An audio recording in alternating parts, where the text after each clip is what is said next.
This is the horror king of the kingdom, Vinny Marcellia, Insanity, and you are listening to the Squared Circle Cafe. And yes, indeed, you are listening to the Squared Circle Cafe. Welcome, everyone, from a long hiatus, as I stated on YouTube channel.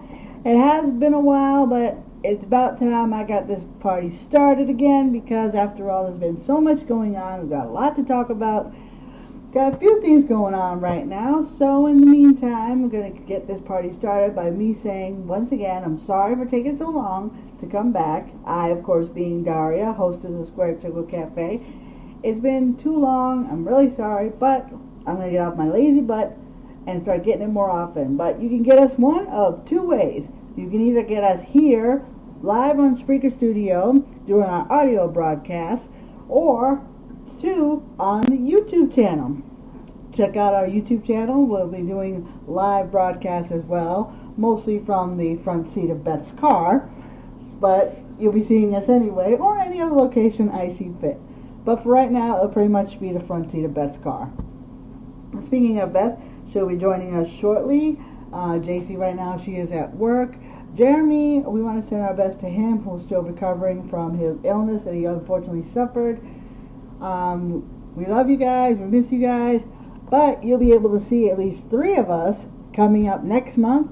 New England Fan Fest, June 7th and 8th. June 7th is the Hall of Fame ceremony. June 8th is the actual Fan Fest, where we will have a table there. We'll be doing a live podcast there. Joining us at our table will be Sizzling Stan Styles, who recently just had his Intergender Bonanza 3. Inter Bonanza 4 will be coming up in October, and he'll have more to discuss with that. Also making an appearance, and he hasn't made an appearance in a long time, will be Jazz. I'm not going to say. My husband, yes, but you have to wait and see whether it'll be Jazz Vengeance or Jazz Fitness.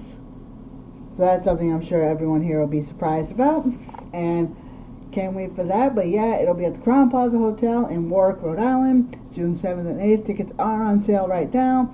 Go to All Access Entertainment. Access is spelled with 2 X's. Get your tickets there. We have general admission. We have Hall of Fame tickets. We have also gold, platinum, bronze tickets where you can get. Appearing at the show will be Brutus the Barber Beefcake, Greg the Hammer Valentine, Honky Tonk Man, the Heartthrobs, and many, many others. So be sure to check that out along with our guest stars. So we hope to see you there soon, on June 7th and 8th. It'll be so much fun. The Heartthrobs are going to the New England Hall of Fame. Heartthrobs are 2 former guests of ours. Maybe not at the same time, but we have had them on the show. So you can go back and listen to those shows on our iTunes. Plus, also, you can see them accepting the Hall of Fame and appearing at the Fan Fest. Yeah, they're going to be there. Can't wait. Okay, so starting it off, as we speak, Monday Night Raw is being taped in the London O2 Arena. So, of course, spoilers should be up within the next couple of hours or so. Main thing that's be happening today is, of course, mostly the introduction of the little poem. Well, actually, you would already see the poem. Bray Wyatt had told us that back in 2015, he did some backstage segments in which some of the sentences in his promos just didn't fit. Well, as it turns out, he released some of them, but now we're going to see what it all means tonight on the Firefly Funhouse. We're all glad that you're our friend, and this is a friendship that'll never ever end. And oh boy. Okay, tell me this does not seem along the lines of, okay, if any of you have ever seen the TV show Happy, tell me this isn't borderline Sunny Shine kind of crap. I mean, it is like so strange. Like, okay, think back to when you were younger. Were there children's shows that you watched that everyone thought was just weird? For me, it was Romper Room. Romper Room I thought was a lot of fun, but for some reason the adults thought it was weird seeing some of the monsters they had on there. But I thought it was entertaining. This is somewhere bordering on that. So I'm curious to see what Bray has in store for his many Fireflies, me including. But all I know is that this show had been around when I was a kid. Would that have been, my parents would have been like, what is she watching? Now, Beth, I see you over there kind of giving me a bit of a stink eye there. What's a show that you remember when you were younger that your parents thought was weird, but yet you liked it? I wasn't giving you a stink eye, but HR Puffin Stuff. HR Puffin Stuff. Is that the one with that gigantic yellow puffy thingy? The It had a big yellow head, yeah. It was like from the 70s. It was Crap. Is it Crap or no? Croft. Okay. Sid and Marty Croft. Oh, yes, that guy. So you watched that and your parents thought that was some weird ass shit there? I discovered it at 6 years old in first grade one day when I was homesick from school, and I basically decided to try to figure out a way to come home sick every day so that I could watch it because it was on before I got home from school. Shame. You know, another show I remember that I was a kid that I thought was weird, but that everyone thought was weird, but I thought was entertaining, was the Banana Splits. Which I've learned recently that they are thinking about turning into a horror movie a la Five Nights at Freddy. But I thought the Banana Splits were awesome. I mean, 1 banana, 2 banana, 3 banana, 4, and it's like, I thought they were awesome, but like I said, once again, the adults thought it was some of the weirdest crap you'd ever seen. So, Firefly Funhouse. Let's see. Let's see what we have in store for tonight. What do you think? We already had a word of a day. We already learned about the power of forgiveness. We learned about artistic design. What do you think tonight's lesson will be, other than what that secret message is? She's pondering, folks. She's rolling her eyes. Honestly, I'm not quite sure. I basically decided, as far as Firefly Funhouse, expect the unexpected.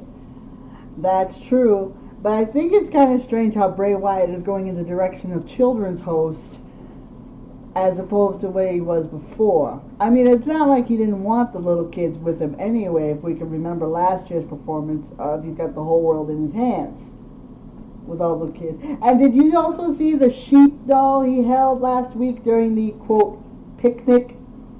No, I missed that.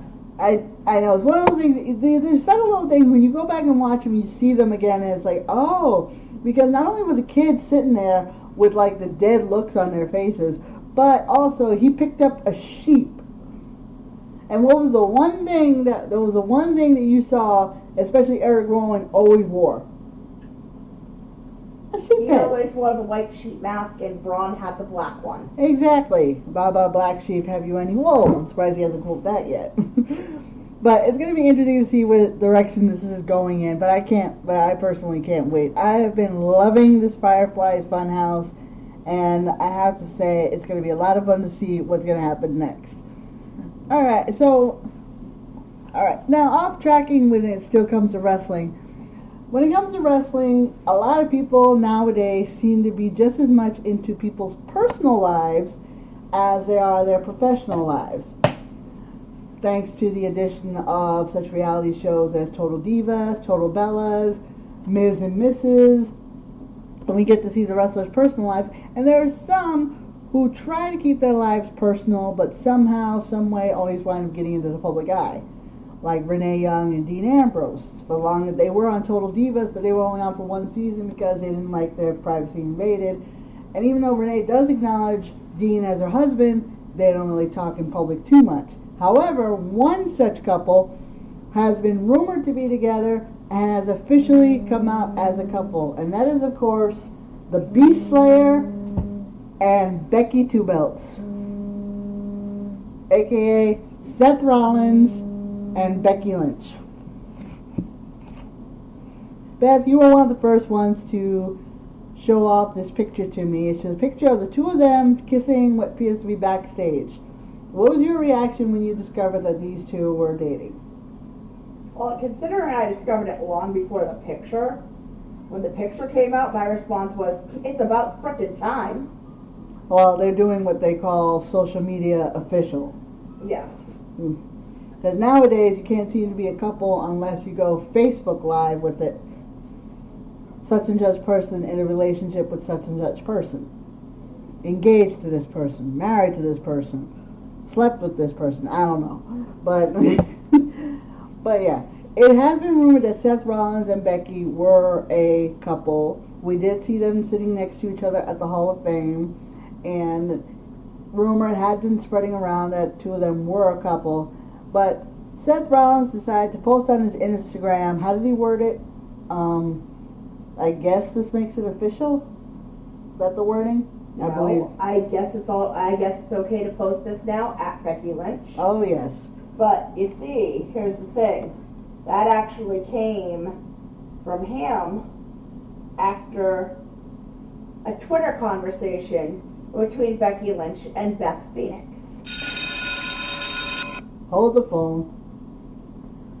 I've been hearing that, but unfortunately Beth deleted the tweets before I could read what they were. Do you have any idea? Or have you had a chance to come across him yet? It's right here. Wait. Are we involving our men now?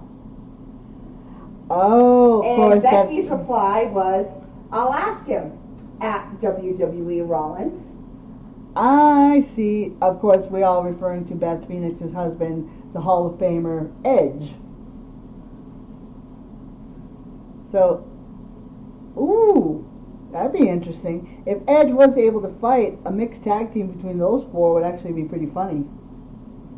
Well, it kind of started with Becky posting a picture that had Becky holding up both belts, Beth standing next to her, and don't get too close to that title at the Beth Phoenix. Aha. A picture, huh? Yes, a picture. Beth's reply is, no worries at Becky Lynch WWE. I'm just glad that we're friends and not steaming over a silly little detail like being tied for number of title reigns. Cheers. To which Becky replied, yeah, we're neck and neck all right.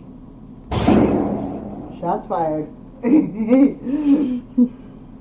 Then, hold on.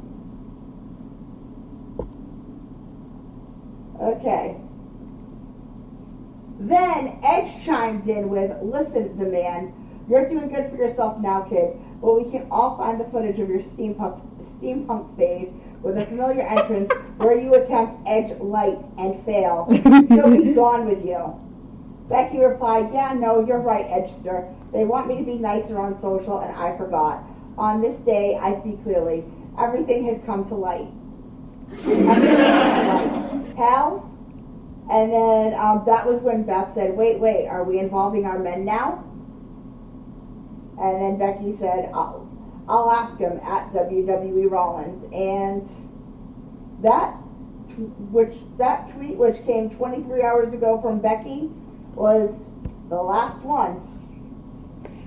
So it sounds like Becky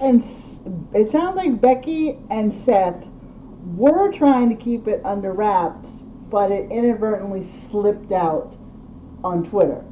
Kind of like, when you're trying to keep a secret, but then all of a sudden you're like, oh yeah, well, blankety blank blank. And the secret's out. It's like, whoops. Even though it was kind of like one of those worst kept secrets. It was just one of those, it was more like, were they or weren't they? So now we have the picture proof. Well, for me, all I can say is good for them. I think they look cute together. A young boy from Davenport, Iowa, a young woman from Dublin, Ireland. All of a sudden, they meet up in the crazy world that is professional wrestling. Of course, the nicknames they could go by, of course, sound like either a really bad anime book or a really bad comic book. The Man and the BeastSlayer, Becky Two Belts, and the Kingslayer, just sounds like a really bad anime. But that's just me. But come on. All right, folks. Putting it out there. You can tweet us at SCC Podcast. What would you call them as a couple? Because as we know, everyone has a couple name, whether it be with shipping or something in real life. We all know about Benifer. We all know about What else is there? But anyway, that's just an example. But yeah, tell us, what do you think? What should Becky and Seth's nickname be as a couple? You know, don't look at me like that. You know, people come up with these crazy nicknames. Danae was for Dean and Renee. Deanee. If you don't believe me, look on Tumblr. Yeah, I don't use that. I don't use it either. I find it kind of ridiculous how people could come up with crazy nicknames like that. But it is, unfortunately, a realization, especially with social media. They just say these crazy crap things, and there it is. But, of course, with the happy news always comes some kind of backlash. As we all know, little boys and little girls out there feel as though their man or their woman is being taken away, so they must say all kinds of crazy crap to break them up. Because the crazier it's said, the better. Why? Let them be, folks. I don't get it. Let it be. I mean, yeah. Well, if you saw a table for three with the wives, Randy Orton's wife did say she was a fan at ringside, and Randy came up and started talking to her. I know that's a lot of fantasies for every other girl out there when it comes to WWE superstars, but that's just a rare exception. Do you want to, I mean, I'm not taking anything away from anybody. I myself have included. I've had those kind of fantasies myself. But can you honestly think that someone is actually going to come up to you after a match and say, "What is your name and can I have your number?" I mean, we've all had that fantasy. I'm not denying that one bit. And you're smiling at me because you've had that fantasy just as much yourself as I have. Guys, too. But yeah, I think this is one time, just let it be. I mean, good for them. They decided to come out as a couple. More power to them. I really don't see them, either one of them, doing a reality show about their relationship anytime in the future. But my only hope is that one way or another, WWE does not use this in a storyline. And unfortunately, I know they probably will, but I really don't like it when people bring real life relationships into a storyline. I feel like it jinxes the relationship one way or another, and they either wind up breaking up or they have marital problems at home that thankfully will get resolved, but still, it's one of those things where I really don't want to see it being brought up to real life. Beth has more to add. I found I found information about the deleted tweet that you were talking about. Oh? Beth had replied and deleted, relationship confirmed. Congrats at Becky Lynch WWE at WWE Rollins. Maybe one day we can double date and reminisce on old times. Whoops! So Beth deleted it because it wasn't her place to say. Well, I mean, bless her heart. She didn't mean it, but she realized after the fact. And yeah, 2 seconds after putting up that tweet, I'm pretty sure someone did this and screenshotted it for the world to see. Probably. All right. And on that, we'll take a brief station identification. This is the horror king of the kingdom, Vinny Marcellia, Insanity, and you are listening to the Squared Circle Cafe. All right, moving on. As we know, it's only going to be a few more months for USA Network to be airing both the Monday Night Raw and Tuesday Night SmackDown. Because starting in September or October, they will be moving over to the Fox Network. Fox Network has already made certain areas of suggestion. We had first had Andrade Cien Almas drafted over to Monday Night Raw, only for them to be drafted back over to SmackDown because, according to various reports, they wanted to have a strong Hispanic star on SmackDown to go with the large Hispanic audience that they have for Fox Deportes. But now also too, Vince McMahon, as of last week, decided to shake things up a bit by installing what's called a wild card rule, in which 3, until Lars Sullivan bullied in, 4 superstars from each show can go on to one show or the other. Last week we had Roman Reigns, Daniel Bryan, Kofi Kingston, and the aforementioned Lars Sullivan. All of them on Monday Night Raw. And then on SmackDown, we had the Usos, oh crap, I just blanked out. AJ Styles and I know there's more, but I just can't think right now. Okay. With that being said, do you think going here on forward, will there be another draft, or do you think they're just going to cut the draft and just everyone go wherever they want? I'm not sure, but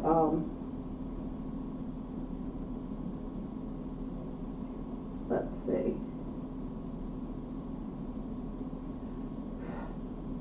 I've got this that broke about SmackDown a couple hours ago.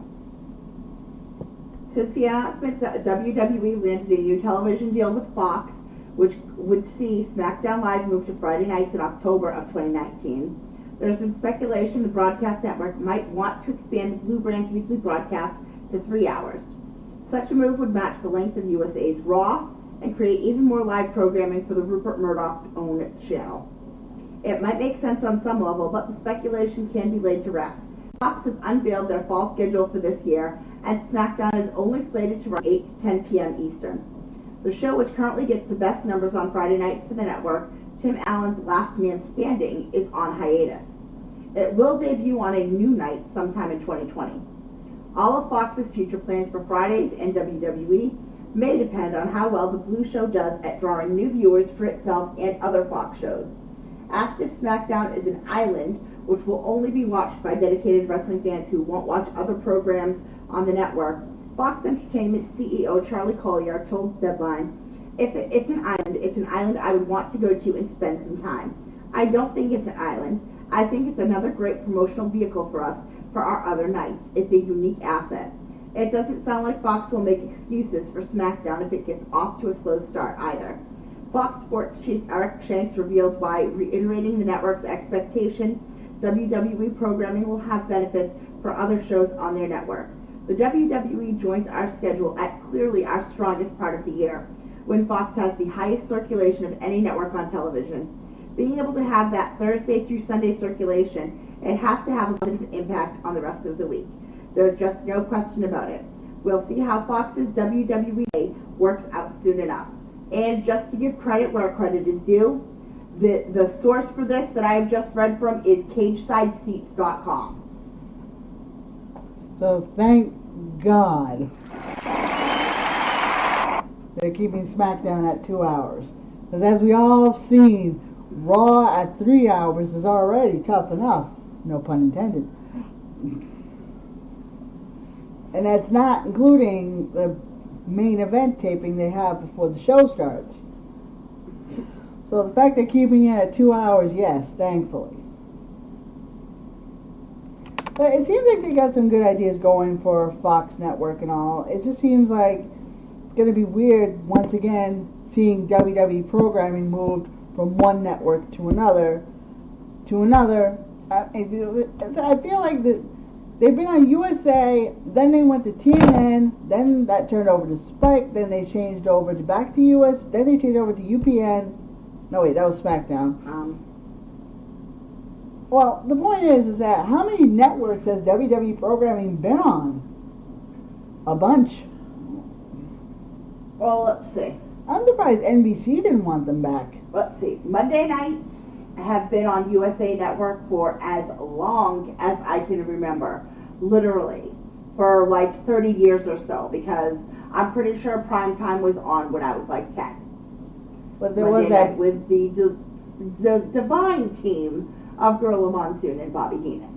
But there was a brief time where they weren't on USA Network and they were on the Nashville Network, which then later on became Spike TV.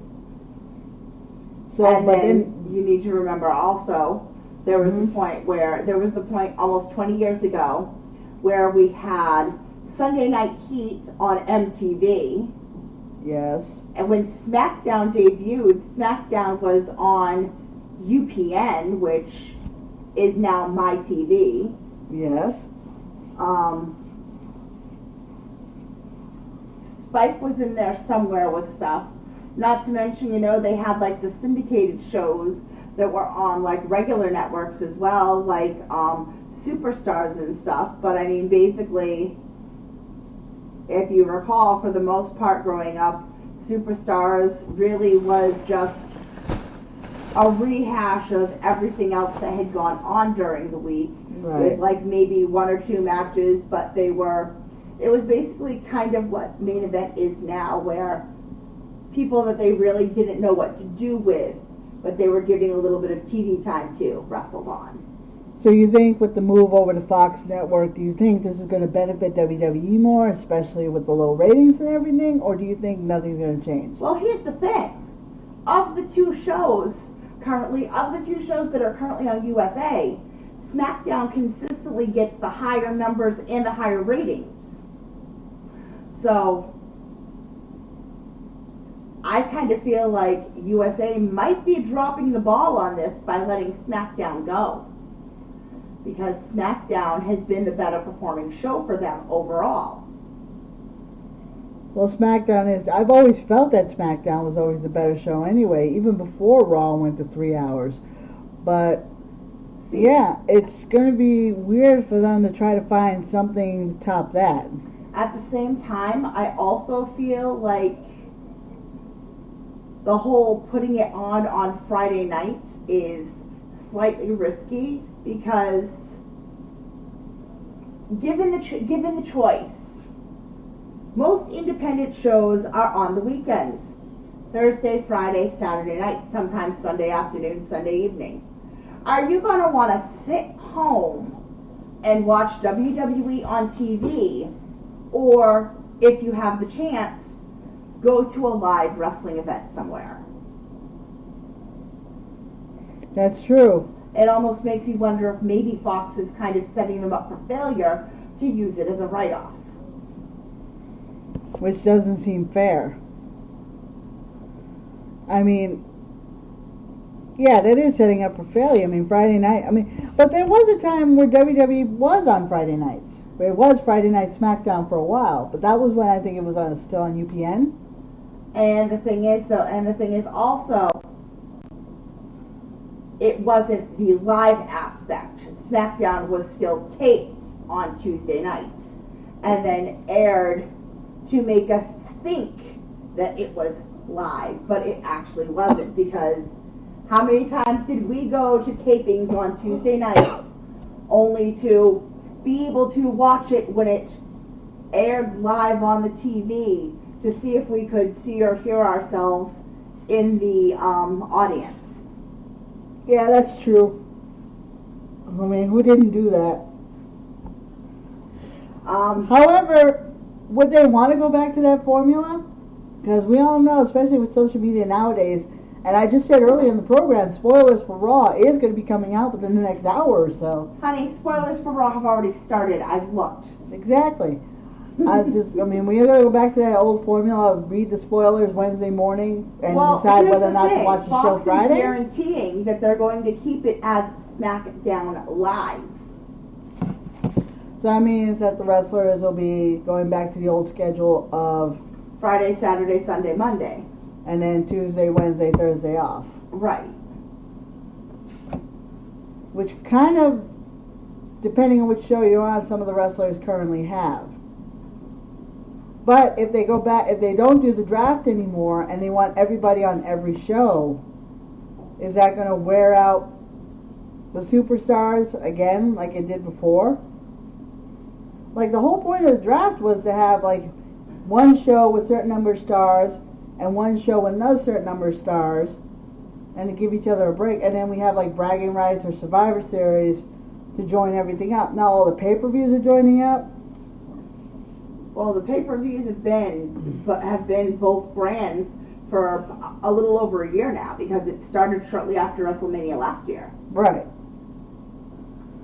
I don't know. I mean, maybe we could not. Maybe we could keep our fingers crossed in the hopes that it will work as SmackDown live on Friday nights.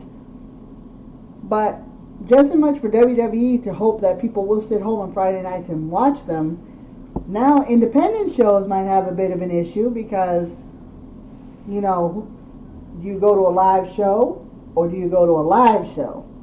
Especially if WWE is in town the same night they're having a show. Very true. But here's the thing too, though. In my opinion, maybe this could possibly be the chance with them having everything going on and stuff, that maybe they can start building more smaller storylines that they build up to be more significant, so that, you know, after somebody that's like a bit higher up on the roster, after they finish something, they have some time to cool off and get away and build up some of the smaller storylines, so that people can kind of like rotate and get a break in that way. That's true as well. But now this also brings up another point. Well, we already have Becky Lynch as both SmackDown and Raw Women's Champion. We have Seth Rollins as the current Universal Champion. We have Kofi as the current SmackDown Heavyweight Champion. We have the Intercontinental Champion, Finn Balor. We have the United States Champion. Yeah, I know. I can't think of who it is right now either. Who's the United States? Oh, crap. Hold on. I'm going to try this live on the air, folks. Hey, Google, who is the current United States Champion in the WWE? Let's see what we get. According to Wikipedia.org, following the 2017 WWE Superstar Shakeup, Here we United go. States Champion Kevin Owens moved to SmackDown. Do you want a little more context? Okay, now he's going back to 2017. We want the current. Sometimes my Google me off, folks. Don't worry, Beth will probably be faster than Google anyway. So I know it's not Rusev, it's not Nakamura, it's not. It's Joe. Samoa Joe. Okay, Since March 5th. but Samoa Joe is over on Raw. Does this mean once again we're going? If Fox wants to get rid of the draft and just have everybody on both shows, are we going to reunify the titles? Or we gotta keep them as is? There's room for Intercontinental and a United States Champion. Alright, what about the tag team champions? Yeah, that's going to be a bit problematic. That's going to end up probably, if they're going to do that, that's something that's going to end up having to get unified. Mm-hmm. But I mean... Now what about our world champions? We have one world champion, and then we have a universal champion. Good idea. Alright, how about our women's championship? As long as they don't bring back that butterfly atrocity. She is, of course, referring to the Divas title.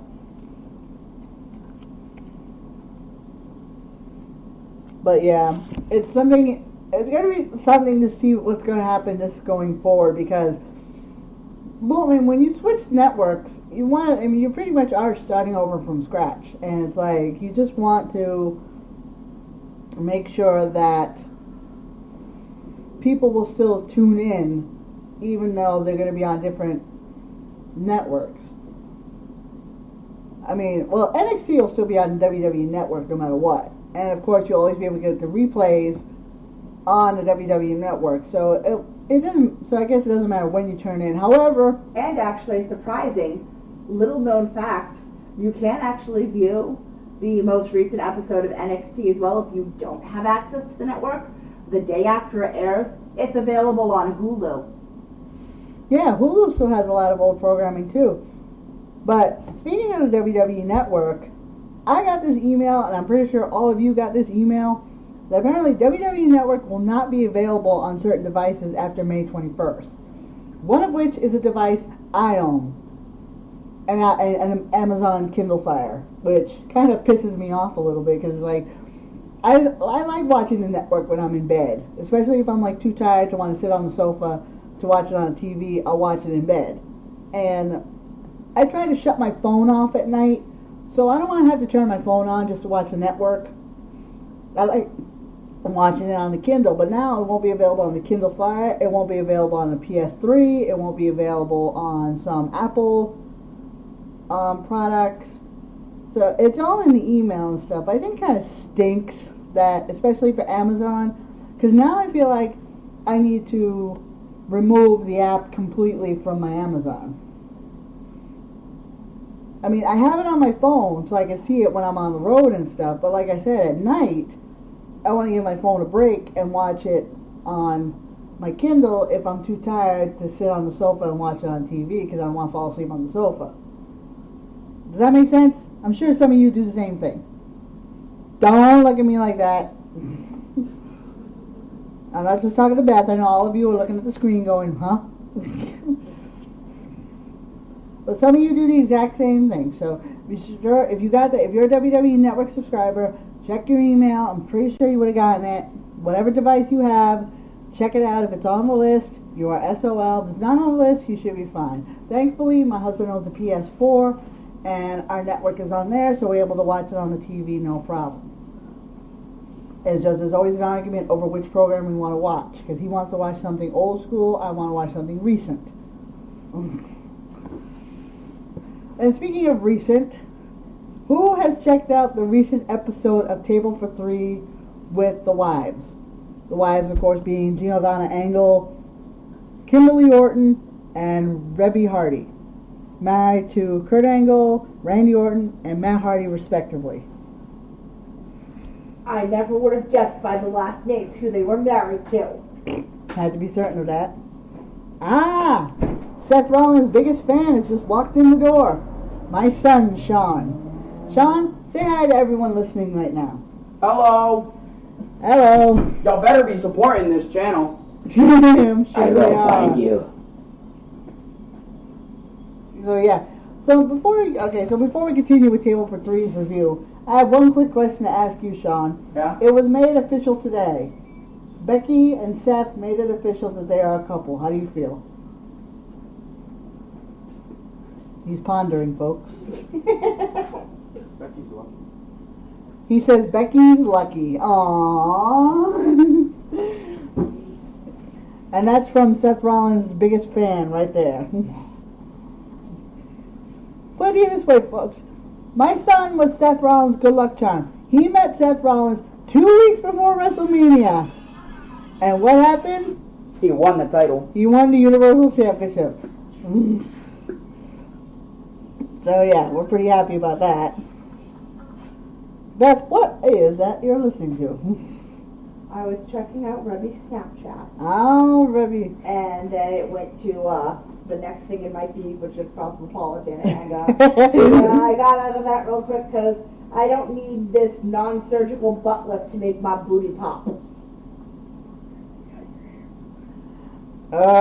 No, you don't. But yeah, the Table for Three with Rebby. The one thing I did catch, what I thought was kind of funny, was Matt telling Rebby, "I know you're gonna throw me under the bus." And in a way, she kind of does. There was a couple of moments where she did kind of point out a few of Matt's flaws, but then again, that's what makes them the way they are. I mean, she put it best. They're both two strong personalities. So it's always good whenever he goes on the road because it gives them a break. But the story of how each of them met their husbands, I have to say though, were so cute. But out of the three, how did they meet stories? Which one was your favorite? Honestly, my favorite was Rebby and Matt, because I thought it was hilarious that she was just being like sarcastic about the whole thing of, well, of course, how else are we going to consummate the marriage? And lo and behold, they meet and boom, they're inseparable. I have to say though, as much as I love Rebby and Matt's story, I have to say the funny story for me was Kim and Randy, because I said it earlier. A lot of fans That's do like have every fan's dream. exactly To be there and have the wrestler that you think is like beyond hot to like recognize you and stop on their way back to be like, what's your name?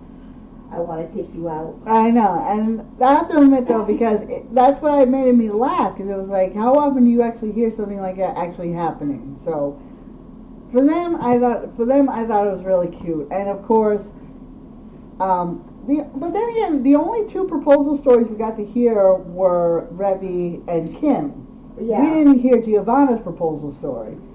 So out of those two, We just got told, we basically just heard they met, then blah blah blah, then blah blah blah, then blah blah blah.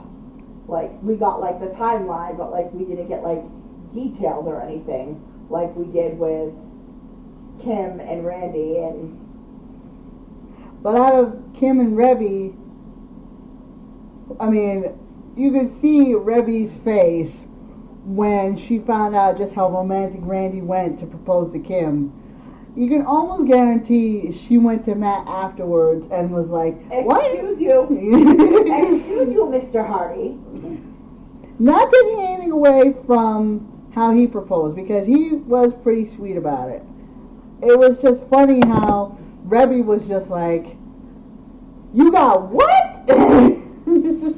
Yeah. And it was just, oh man, but if you get a chance to really check it out, it's really fun, and what I like about it is the fact that they don't have little dainty salads or meals and stuff, no.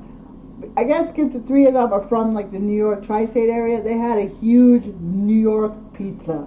Yes. And that just made it so down to earth for me. It was just like, relatable. yeah, exactly. It was relatable. Three women just eating pizza, having wine, and it was just so happy to see him. If you get a chance to check it out, it's really cool. It's really funny. The recent episode, Table for Three, which of course is on the network. So, all right. Once again, time for station identification. Ladies and gentlemen, on the air it is I, the beautiful, the majestic, the divine, the valuable, the golden excellent, King Leon VI, and you are listening to Squared Circle Cafe, and if you are not, you deserve a beheading! Well, y'all are listening to it, so I don't think any of y'all are going to be beheaded, so. Alright, so I think pretty much, honestly, we've covered most of what we want to cover. I mean, we can't really talk too much about right now, and I don't want to drop any spoilers going on with Raw. I know Raw's going to be interesting to watch tonight. I know SmackDown is going to be fun to watch tomorrow night. And we've got Money in the Bank coming up this Sunday.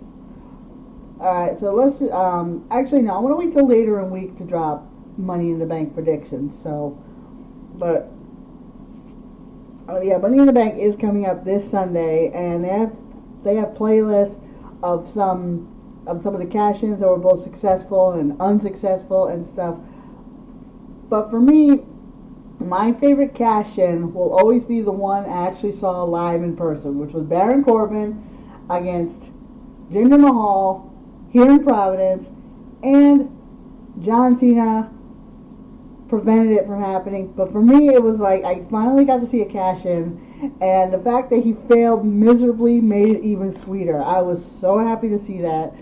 It was just so much fun to watch, but that will always be my favorite cash-in. What's been your favorite cash-in so far? Whether it be someone who won or someone who lost?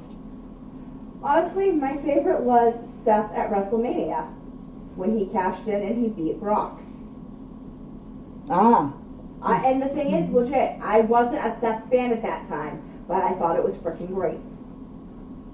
Yeah, that was pretty cool. And Seth becoming the first wrestler ever to cash in at WrestleMania, which is a record he still holds to this day, which I think is pretty cool. And it like I said, it does seem he did beat Brock Lesnar and Roman Reigns, because it turned into a triple threat after that. But it was pretty cool to see that happening. I know if my son was here, he'd be nodding his head in agreement, because that's one of his favorite Seth Rollins moments. But yeah, why don't you tweet us at SEC Podcast? What's been your favorite cash-in? Was it Seth Rollins? Was it Daniel Bryan? Was it Baron Corbin? Was it Alexa Bliss? Was it Carmella? take your pick. Tweet us. Let us know your reasoning why, because I would love to hear it from you. Alright, so I think we pretty much covered everything. Like I said, we're going right now. Beth, is there anything you'd like to add? Actually, Ooh. I've just seen reports coming out that Spoiler. due to his meniscus tear and the surgery, I had a meniscus repair, and I think I'll be back by 2021. That's my goal. If I give myself a year and a half, I think that sounds about right. You know, you don't want to rush these things. Maybe even 2022. Who knows? Maybe I'll take some time off. Maybe get some hydraulic knees, because this is my 4th knee surgery. So maybe look into that. Some go-go gadget legs. I might go bionic actually. So we might go back to the drawing boards on that. Get some new hardware. So yeah, that's the plan. And this is Big E discussing his injury, and it was on Busted, while he was speaking with Busted Open Radio. Aww. That means New Day will just be Xavier and Kofi for the next 2 years. If they last that long. And I don't mean that in a bad And then, way. of course, you know, Ringside News, who I did get this from, has put as the closing line to it. In the meantime, Big E seems to be having fun while he recovers, as he still enjoys himself on social media, which gives him plenty of opportunities to hit on Becky Lynch's mother. Oh, yes. Come on. Cuckoo, cuckoo, Mrs. Robinson. Yeah. Check out these tweets, folks. They are just insane between the two of them. We're having sexual chocolate 2.0. It is amazing. And the funnier part, Becky Lynch's mom is actually reciprocating some of these feelings, even though she's a happily married woman. Oh boy. So be sure to check it out. But we want to send our best to Big E. Big E is, you know, a funny guy. Get a chance to watch him on Up, Up, Down, Down. He's really funny. I suggest the bowling episode, because that's when he's at his wildest. But yeah, we send our best to Big E, and hopefully he'll be better by 2021, he said? 2021, hopefully. Hopefully, so fingers crossed on that. It's 2019 now. That does seem a long way off, but who knows? It'll be sooner than that, but... Also, before we go, we here at the Squared Circle Cafe would like to extend our deepest sympathies and our condolences to the family, friends, and fans of Silver King, who passed away this late Saturday night, early Sunday morning at the age of 51 while suffering a heart attack in ring in London. Dios lo bendiga. Yeah, that's something. I mean, that was, when I read that, I was like, man. But how many wrestlers can honestly say they went in the profession that they loved? So, condolences and love to the family. It's Granted, about 20 years ago, we thought that was going to be Ric Flair in WCW, but... Well, that's what he said. If he's going to go, it's going to be either in the ring or under a wild woman. So, Very true. but, like I said, our condolences to the Silver King. Dios lo bendiga. He was a AAA star, CML star, big star in Mexico. And he was actually the bad guy in Nacho Libre, if you remember that movie. So yeah, he was quite the... Yeah, so he was quite the cultural icon, so it's sad when something like that happens. So yeah, we send our best to the family and friends and fans to Silver King. And, well, he's in that great big WrestleMania in the sky. Sure, they welcomed him with open arms. Alright, folks, so we're going to close out here, reminding you once again that the Square Circle Cafe will be live at New England Fan Fest on June 7th and 8th. June 7th, we'll be at the Hall of Fame ceremony. June 8th, we'll have a table at the at the New England Fan Fest with former WWE stars and current Hall of Fame stars Honky Tonk Man, Brutus the Barber Beefcake, as well as Greg the Hammer Valentine. Demolition scheduled to be there. The Heartthrobs is scheduled to be there. So be sure to check that out. There'll be all kinds of merchandise and products and stuff you can buy, rarities. We will have a table where you can buy t-shirts, merchandise. I've got some old figures that probably haven't seen the light of day that are going to be up for sale there, so be sure to check that out.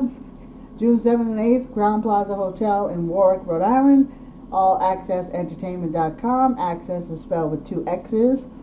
Get your tickets there, and we hope to see you there live next month with our guests, Sizzling Sand Styles and Jazz. You'll have to see for yourself. Alright, thank you so much. Thank you, Beth, for always being here. Thanks to special guests, my son, Sean Awesome, for being on the show. Thank you for tuning in. Square Circle Cafe, for wrestling fans, by wrestling fans. Good afternoon, good evening, and good night.